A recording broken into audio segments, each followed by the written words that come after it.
it's offered to guide from the bottomless pit, but my aim was made strong by the hand of the Almighty. We forward in this generation triumphantly. Won't you help the sing These songs of freedom? I am humbled to be below and sitting here, below the stature and statue of my hero, our American hero, Martin Luther King. His words, his wisdom is so relevant in today's society. Our social and political discussion talks about equality for African Americans, fairness. The forefathers once said that all men are created equal. In this day and time, the voice and wisdom of Martin Luther King will be evoked today in this conversation. Martin Luther King is a spiritual man. We talk about his glorious speeches, but we never talk about his divinity, his love, his compassion, his forgiveness. He's a man that made us proud to be an American. And today, his words and wisdom is so relevant. People talk about fairness and equality. Martin Luther King believes in the fairness and equality of this great country we live in. Today, we'll have a conversation with you. We'll share his aspirations. Of course, we'll share his dreams. And we will believe that his dreams will continue come to fruition. We have no doubt, absolutely no doubt, that we, the citizens of America, will ever go back. We're not going back. We're going forward. But first, we must love one another. We must forgive one another. And we must become true brothers to each other. He couldn't say it any better than I can. Ladies and gentlemen, Martin Luther King, in his own voice.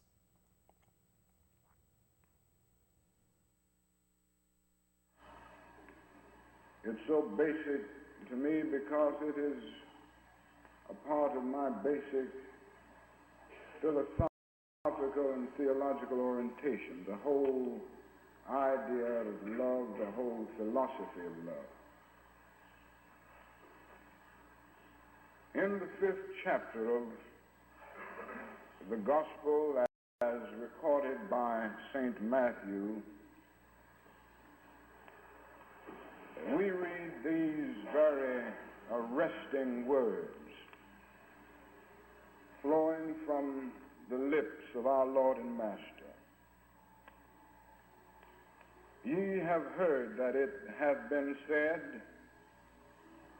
Thou shalt love thy neighbor and hate thine enemy. But I say unto you, love your enemies, bless them that curse you, Do good to them that hate you, and pray for them that despitefully use you, that ye may be the children of your Father, which is in heaven. Certainly these are great words, words lifted to cosmic proportions. The Greek language comes out with another word for love. It is the word agape.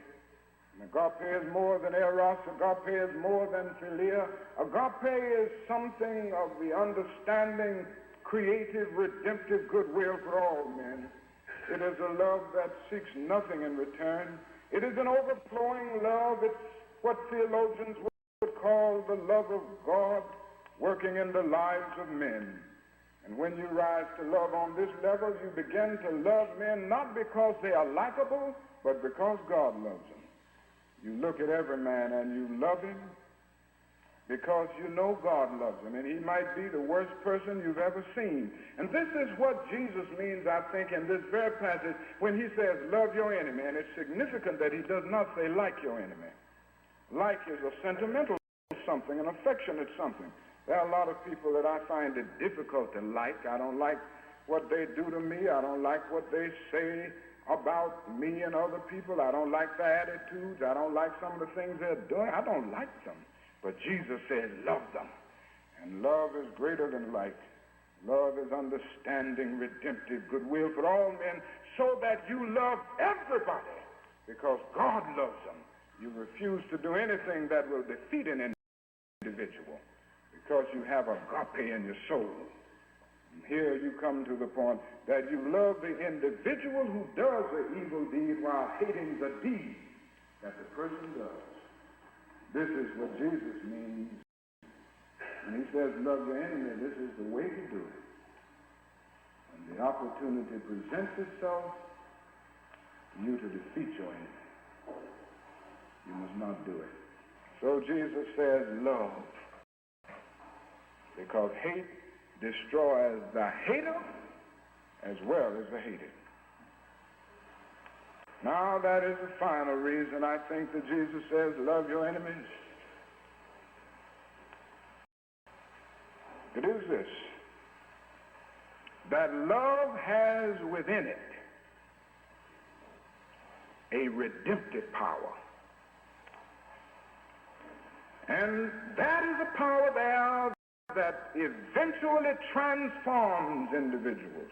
That's why Jesus says, love your enemies. Because if you hate your enemies, you have no way to redeem and to transform your enemies. But if you love your enemies, you will discover that at the very root of love is the power of redemption. You just keep loving people and keep loving them, even though they're mistreating you. Here's a person who is a neighbor, and this person is doing something wrong to you, and all of that. Just keep being friendly to that person. Keep loving them. Don't do anything to embarrass them. Just keep loving them, and they can't stand it too long. Oh, they react in many ways in the beginning. They react with bitterness because they're mad because you love them like that. They react with guilt feelings, and sometimes they'll hate you a little more at that transition period, but just keep loving. And by the power of your love, they will break down under the load. That's love, you see. It is redemptive. And this is why Jesus says love. There's something about love that builds up. And it's creative. There is something about hate that tears down and is destructive. So love your enemies. Love is redemptive. Love changes the dynamic of our lives. Hate is destructive. It does no good for us. As Martin Luther King talks about the power of love. Remember, people, we must love each other in spite of how we appear on this earth. We're all God's children. And Martin Luther King exemplified the reason why we should love each other. Martin Luther King also talked about the civil rights movement and the phases of it, and what is happening today is very reflective of what happened back in the 60s. Today is a different day. People believe that we must go back. Go back where? We've come too far, and it's obvious we're not going back. Martin Luther King, in one of his rarest interviews, talked with Sandy Van Oker of NBC News. And he explained in his question and interview some of the relevant questions of today. He explained how African Americans have fared in this country. As we know, the education system has been derelict in terms of educating people about slavery, about the civil rights, just about African American. We need a better education. We need not to have revisionist history. No. African Americans weren't happy in slavery. No. They did not accept slavery. No. They did not bring slavery on to themselves. It just happened. Martin Luther King, in his words and wisdom, speaks to this. And his words and wisdom is relevant today. Let's hear the interview. But isn't that part of the dilemma now? That people knew that Negroes were being denied what was guaranteed to them by the Constitution, by the fact that they were citizens of this country. Then when they were given those rights, do you feel the white community said, well, we've given them all that we have, now it's up to them? Well, I think the dilemma is much deeper, and I think one during this period of transition has to be very honest with America. And honesty impels me to admit that America has broad racist elements still alive. Racism is still existing in American society in many areas of the society, North and South. And the other thing is that there has never been a single, solid, determined commitment of large segments of white America on the whole question of racial equality. I think we have to see that vacillation has always existed, ambivalence has always existed, and this to me is the so-called white backlash. It's merely a new name for an old phenomenon. I see the white backlash as a continuation of the same ambivalence and vacillation of white America on the whole question of racial justice that has existed since the founding of our nation.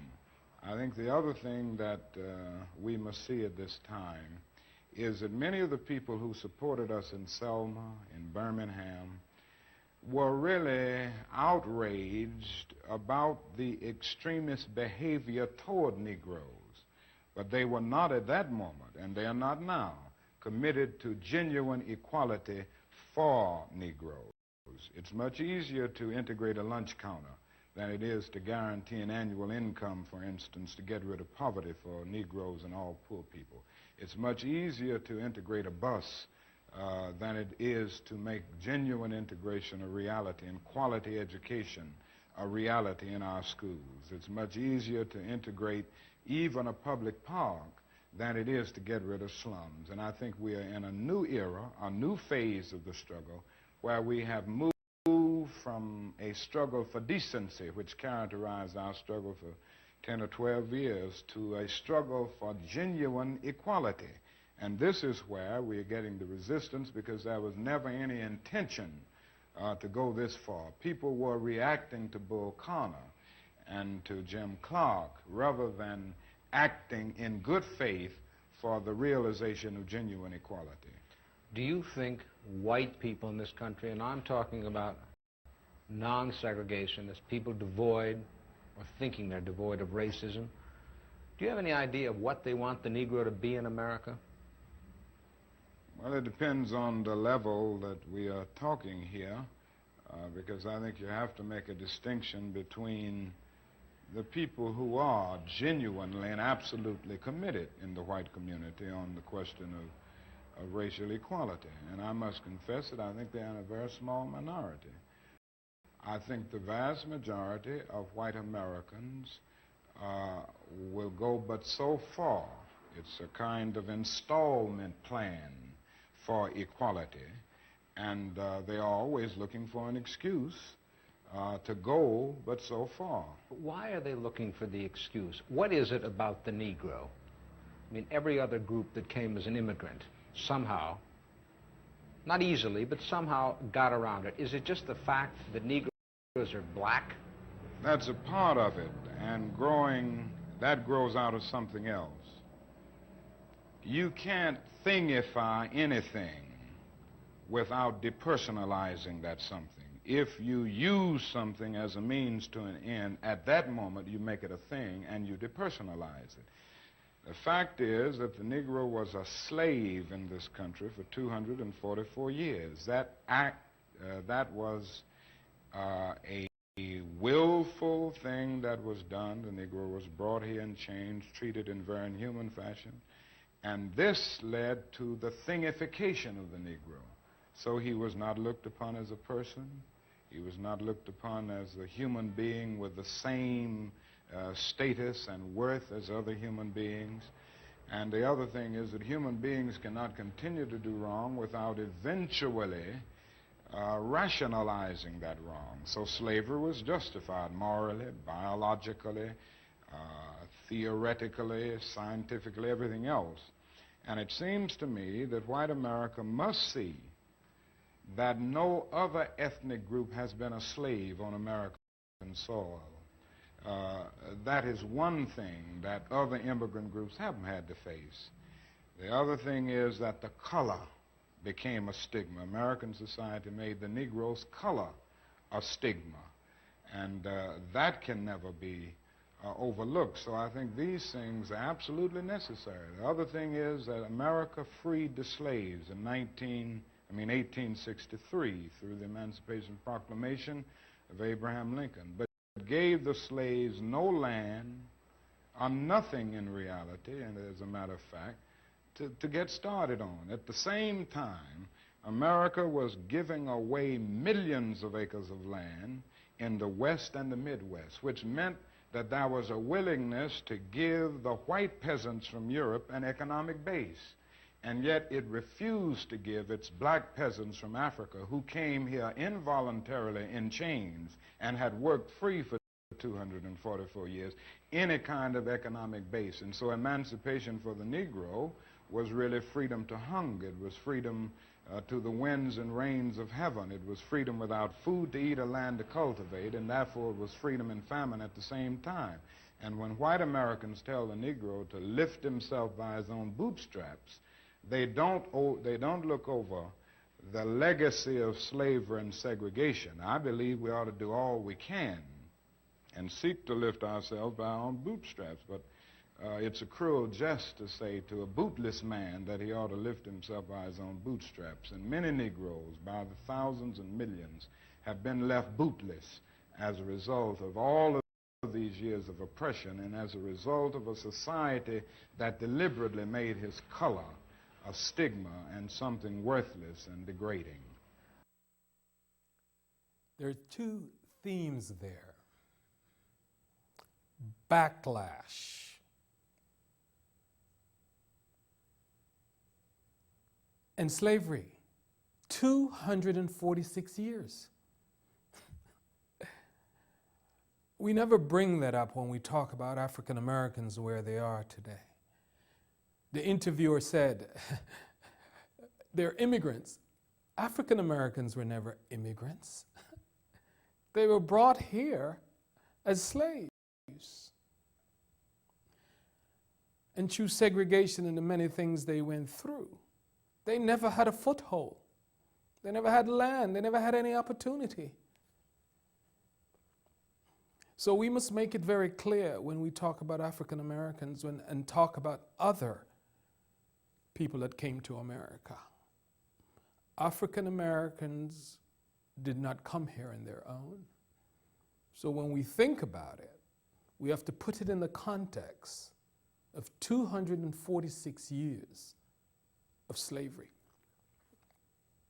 Another theme was backlash. It's 2018 and we hear about backlash. We hear about whites always saying that African Americans have gotten enough. They've moved forward. Affirmative action. They can hold their own. Really? They never had a chance to hold their own. When whites were given land and everything else, African Americans never were.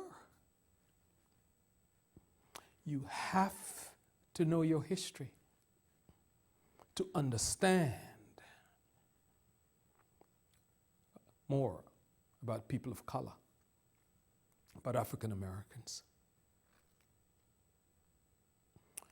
We will continue. And we'll talk about the three evils that has plagued America, the way they've treated African Americans. Let's listen to the words and wisdom of Martin Luther King. I wish that I could say that this is just a passing phase in the cycle of our nation's life. Certainly times of war, times of reaction throughout the society. But I suspect that we are now experiencing the coming to the surface of a triple-pronged sickness that has been lurking within our body politic from its very beginning. That is the sickness of racism, excessive materialism, and militarism. Not only is this our nation's dilemma, it is the plague of Western civilization.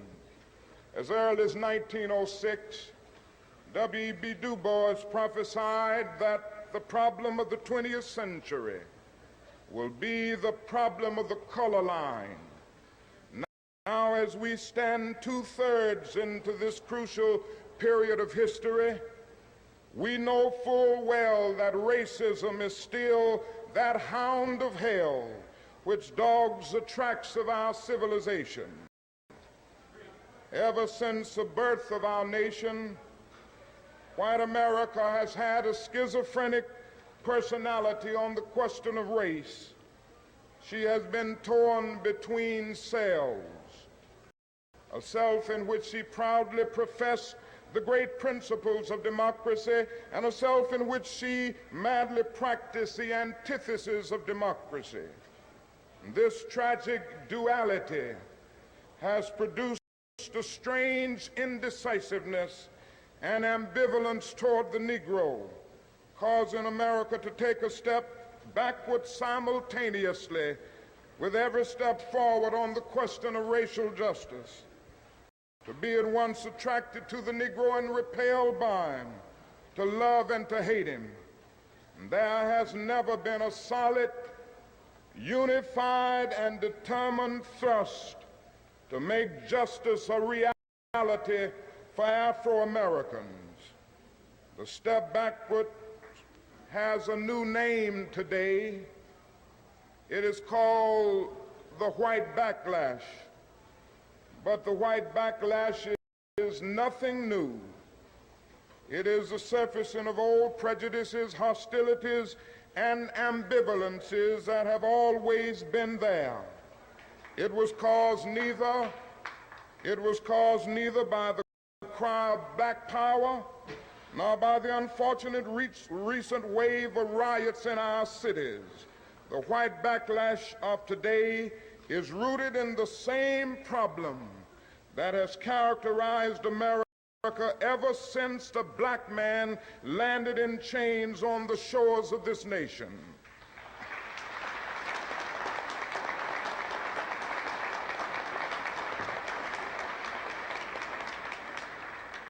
This does not imply that all white Americans are racist. Far from it. Many white people have, through a deep moral compulsion, fought long and hard for racial justice.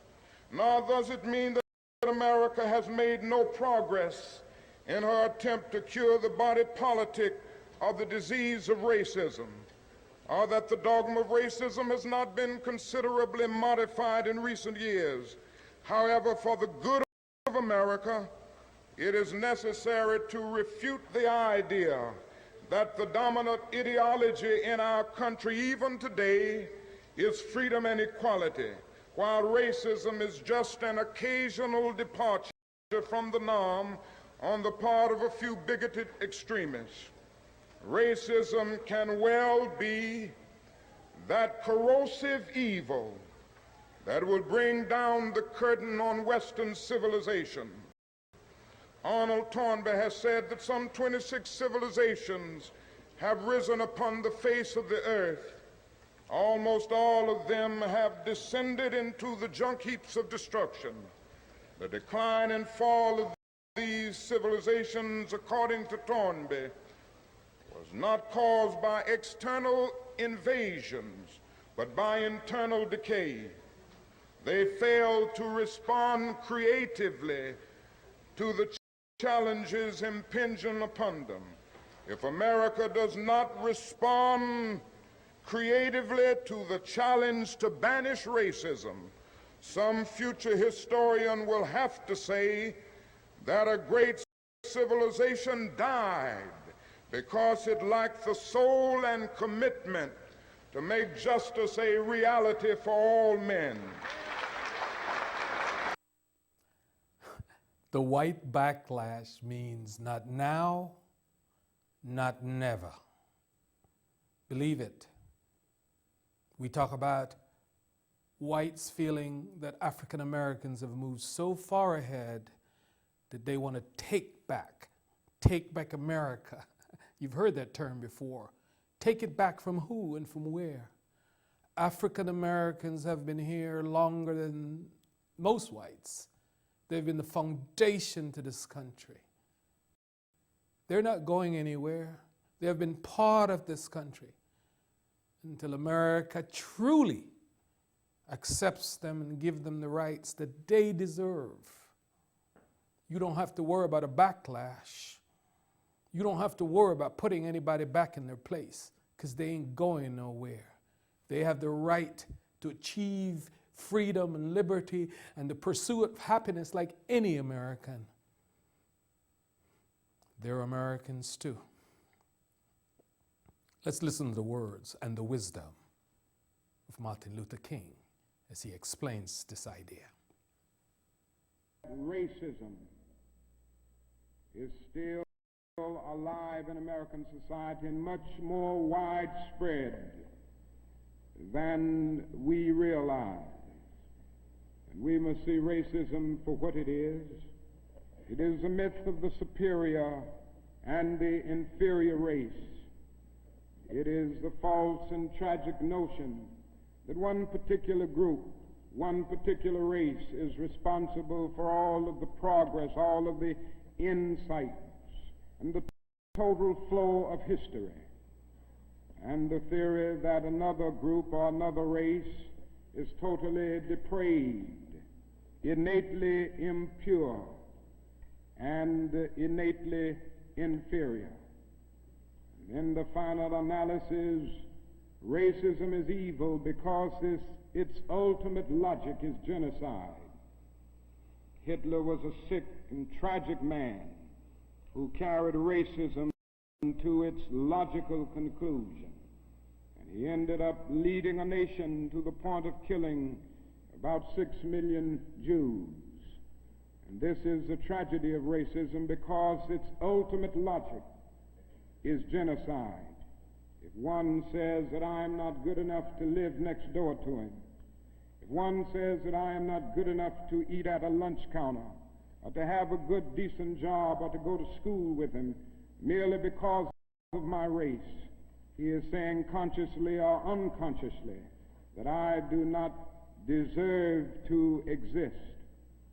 To use a philosophical analogy here, racism is not based on some empirical generalization. It is based rather on an ontological affirmation. It is not the assertion that certain people are behind culturally or otherwise because of environmental conditions. It is the affirmation that the very being of a people is inferior. And this is the great tragedy of it. I say that however unpleasant it is, we must honestly see and admit that racism is still deeply rooted all over America. It's still deeply rooted in the North, and it's still deeply rooted in the South. Now this leads me to say something about another discussion that we hear a great deal, and that is the so-called white backlash. And I would like to honestly say to you that the white backlash is merely a new name for an old phenomenon. It's not something that just came into being because shouts of black power, or because Negroes engaged in riots in Watts, for instance. The fact is that the state of California voted a fair housing bill out of existence before anybody shouted black power, or before anybody rioted in Watts. It may well be that shouts of black power and riots in Watts and the Harlems and the other areas are the consequences of the white backlash rather than the cause of them. What it is necessary to see is that there has never been a single solid, monistic, determined commitment on the part of the vast majority of white Americans, the whole question of civil rights and on the whole question of racial equality. This is something that truth impels all men of goodwill to admit. It is said on the Statue of Liberty that America is the home of exiles. But it doesn't take us long to realize that America has been the home of its white exiles from Europe. But it has not evinced the same kind of maternal care and concern for its black exiles from Africa. And it is no wonder that in one of his sorrow songs, the Negro could sing out, "Sometimes I feel like a motherless child." What great estrangement, what great sense of rejection caused the people to emerge with such a metaphor as they looked over their lives. What I'm trying to get across is that our nation has constantly taken a positive step forward on the question of racial justice and racial equality. But over and over again, at the same time, it made certain backward steps. And this has been the persistence of the so-called white backlash. In 1863, the Negro was freed from the bondage of physical slavery. But at the same time, the nation refused to give him land to make that freedom meaningful.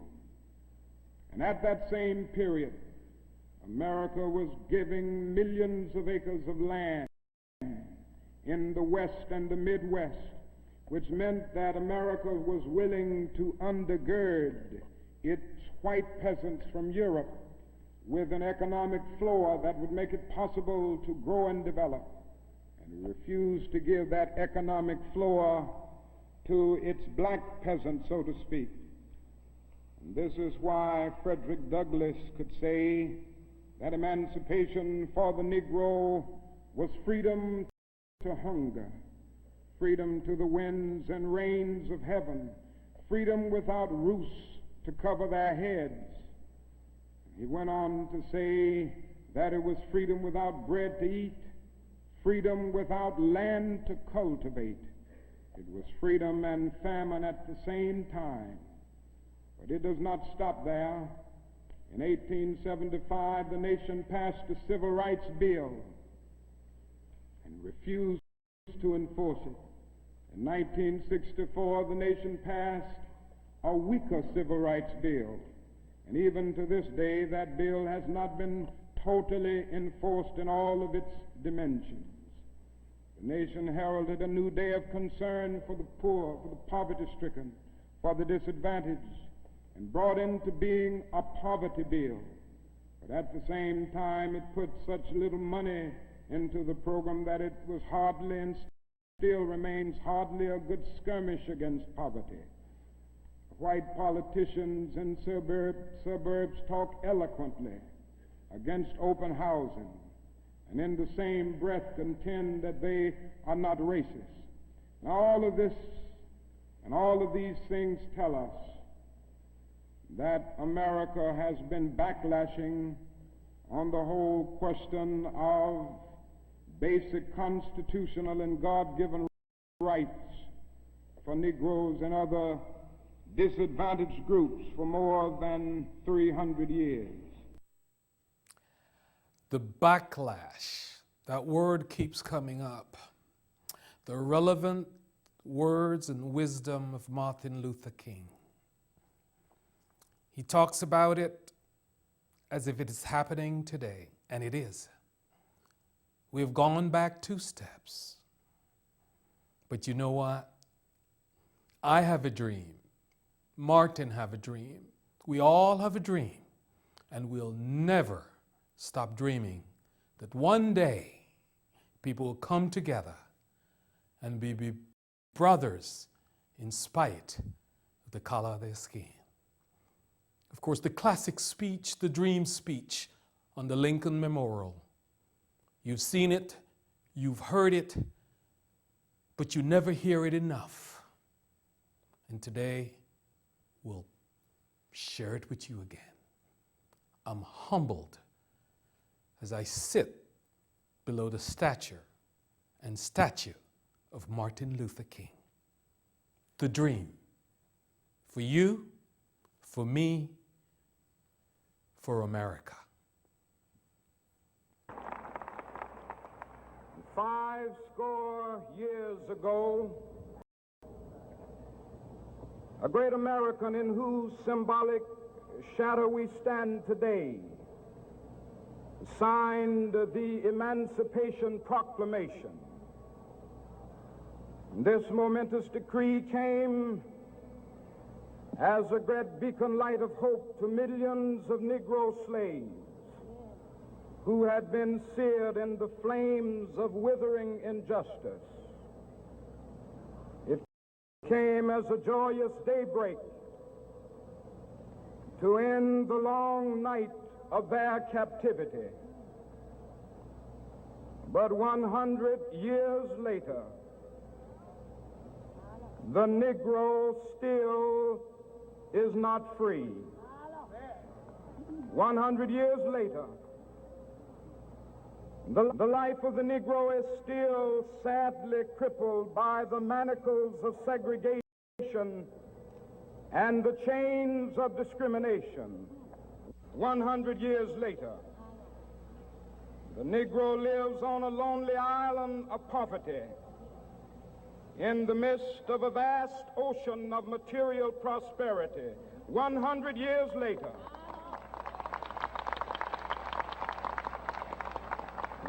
the Negro is still languished in the corners of American society and finds himself in exile in his own land.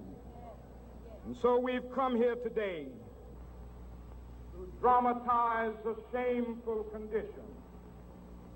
In a sense, we've come to our nation's capital to cash a check. When the architects of our republic wrote the magnificent words of the Constitution and the Declaration of Independence, they were signing a promissory note to which every American was to fall heir. This note was a promise that all men, yes, black men as well as white men, would be guaranteed the unalienable rights of life, liberty, and the pursuit of happiness. It is obvious today that America has defined defaulted on this promissory note insofar as her citizens of color are concerned. Instead of honoring this sacred obligation, America has given the Negro people a bad check, a check which has come back marked insufficient funds.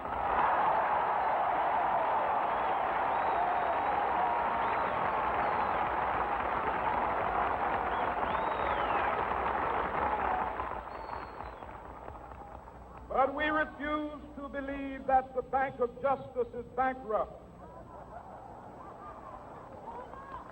We refuse to believe that there are insufficient funds in the great vaults of opportunity of this nation.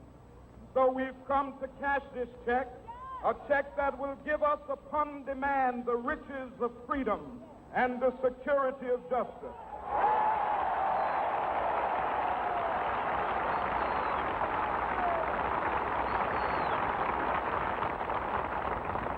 We have also come to this hallowed spot to remind America of the fierce urgency of now. This is no time to engage in the luxury of cooling off or to take the tranquilizing drug of gradualism.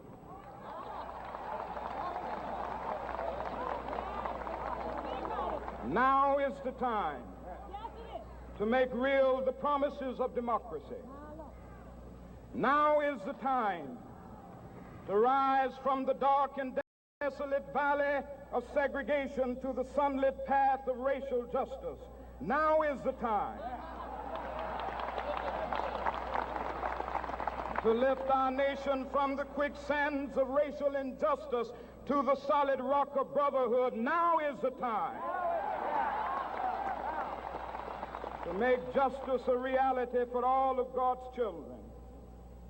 It would be fatal for the nation to overlook the urgency of the moment.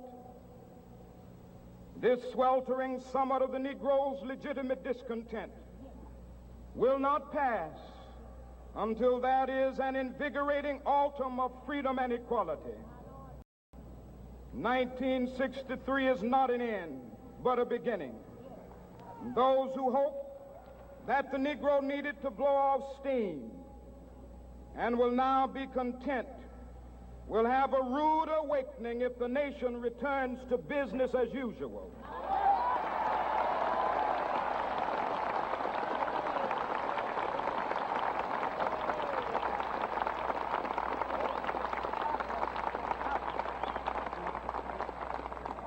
There will be neither rest nor tranquility in America until the Negro is granted his citizenship rights. The whirlwinds of revolt will continue to shake the foundations of our nation until the bright day of justice emerges. But that is something that I must say to my people who stand on the warm threshold which leads into the palace of justice. In the process of gaining our rightful place, we must not be guilty of wrongful deeds. Let us not seek to satisfy our thirst for freedom by drinking from the cup of bitterness and hatred.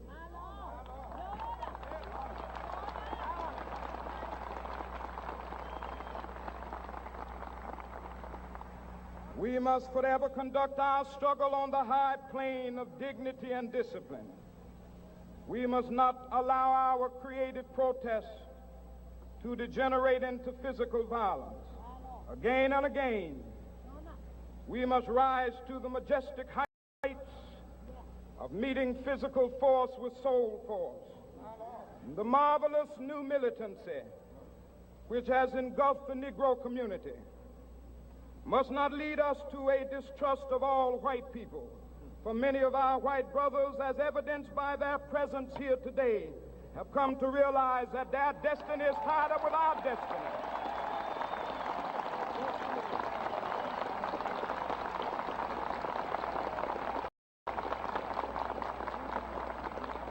And they have come to realize that their freedom is inextricably bound to our freedom. We cannot walk alone. And as we walk, we must make the pledge that we shall always march ahead. We cannot turn back. There are those who are asking the devotees of civil rights, when will you be satisfied? We can never be satisfied as long as the Negro is the victim of the unspeakable horrors of police brutality. Police brutality. You're talking 1963. And Martin Luther King is talking about police brutality. The relevance of it today. The relevance of police brutality. We're talking 1963. And African Americans are still concerned about their safety, about driving and being safe, that the police won't create some kind of pain because they're black. 1963. Now it's 2018 and we're talking about police brutality. The relevant words of Martin Luther King rings loud. We must listen, we must hear, we must digest, and we must make changes in our society. We need everyone. Doesn't matter what the color of your skin is. This is your country. Fairness is fairness. You know the truth. You know it's wrong. You know it's wrong that unarmed men of color are killed in our streets, in our cities today. Police brutality. You believe it? We need to change it, people. We need your help. We need your love. We need your compassion. We need you to be involved. We need to make our society better. We need to keep dreaming like Martin Luther King is. Let's dream. Let's continue the speech. We can never be satisfied as long as our bodies, heavy with the fatigue of travel, cannot gain lodging in the motels of the highways and the hotels of the cities.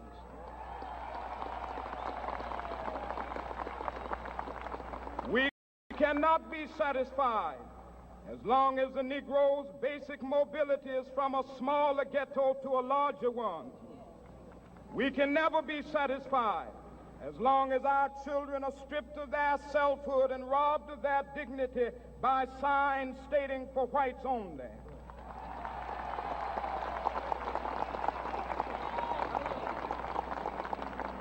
We cannot be satisfied as long as a Negro in Mississippi cannot vote and a Negro in New York believes he has nothing for which to vote.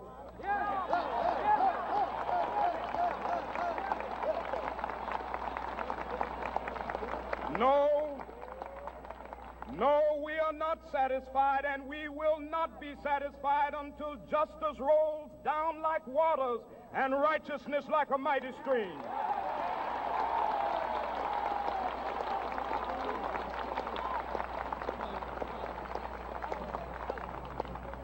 I am not unmindful that some of you have come here out of great trials and tribulations. Some of you have come fresh from narrow jail cells. Some of you have come from areas where your quest for freedom left you battered by the storms of persecution and staggered by the winds of police brutality. You have been the veterans of creative suffering. Continue to work with the faith that unearned suffering is redemptive. Go back to Mississippi. Go back to Alabama. Go back to South Carolina. Go back to Georgia. Go back to Louisiana. Go back to the slums and ghettos of our northern cities. Knowing that somehow this situation can and will be changed. Let us not wallow in the valley of despair. I say to you today, my friend,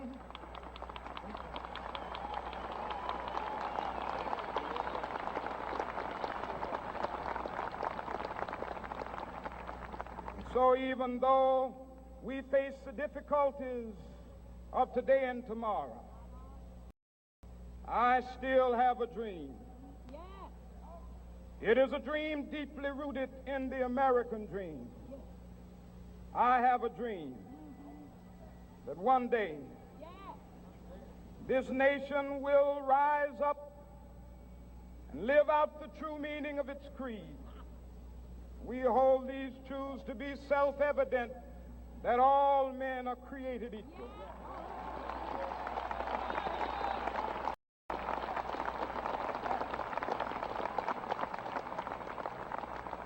I have a dream that one day on the red hills of Georgia, the sons of former slaves and the sons of former slave owners will be able to sit down together at the table of brotherhood. I have a dream that one day, even the state of Mississippi, a state sweltering with the heat of injustice, sweltering with the heat of oppression, will be transformed into an oasis of freedom and justice. I have a dream that my 4 little children will one day live in a nation where they will not be judged by the color of their skin, but by the content of their character. I have a dream today.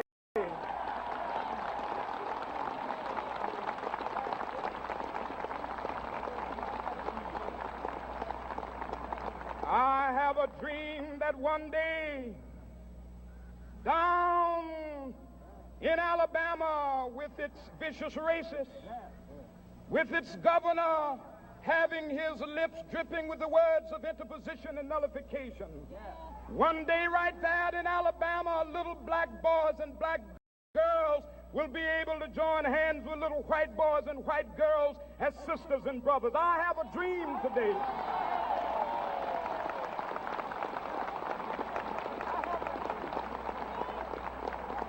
I have a dream that one day every valley shall be exalted, and every hill and mountain shall be made low. The rough places will be made plain, and the crooked places will be made straight, and the glory of the Lord shall be revealed, and all flesh shall see it together.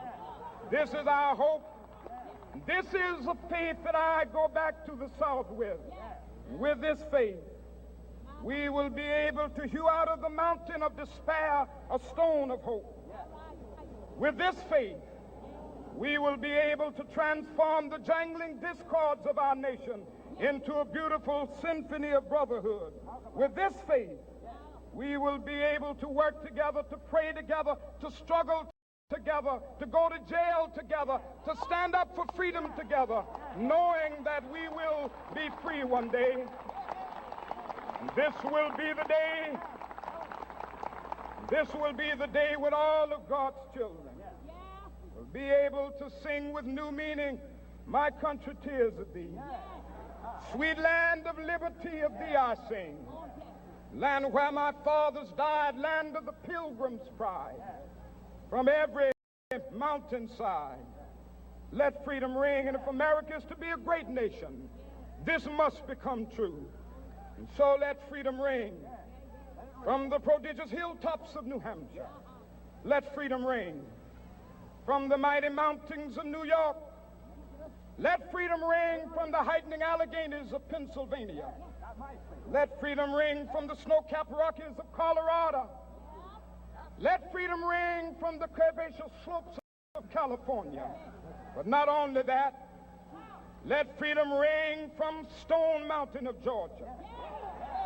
Let freedom ring from Lookout Mountain of Tennessee.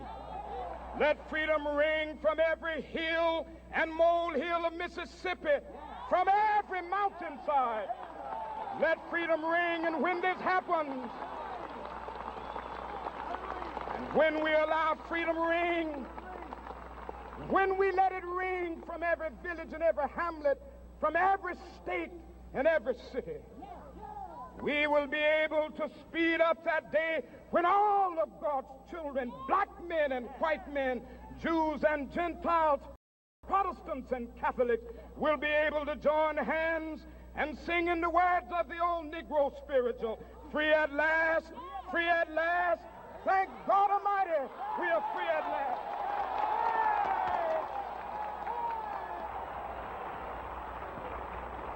The Symphony of Brotherhood. Of course, the classic Dream speech by Martin Luther King. The relevance of his words and wisdom today we've shared with you. We hope it inspires you. We hope it makes you want to go and make a difference.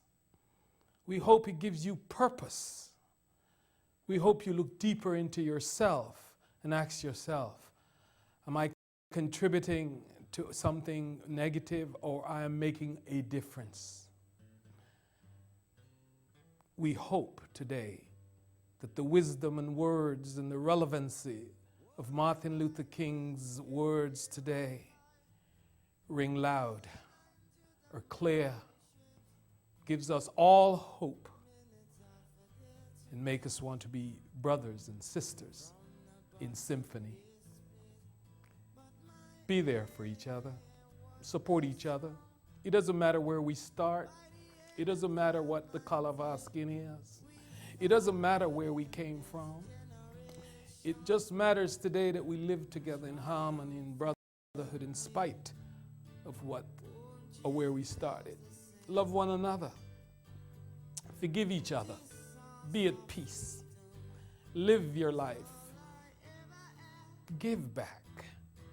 Have purpose. Because it'll make you a better person. Make a community better. It'll make our world better. The words of Martin Luther King is so strong and powerful. It is relevant in today's society. I hope today we inspired you. Allah shall kill our prophets while we stand aside and look. Some say it's just a part of it. We've got to fulfill the book. Won't you else to say these songs of freedom is all I ever am. Redemption song, redemption song, redemption song.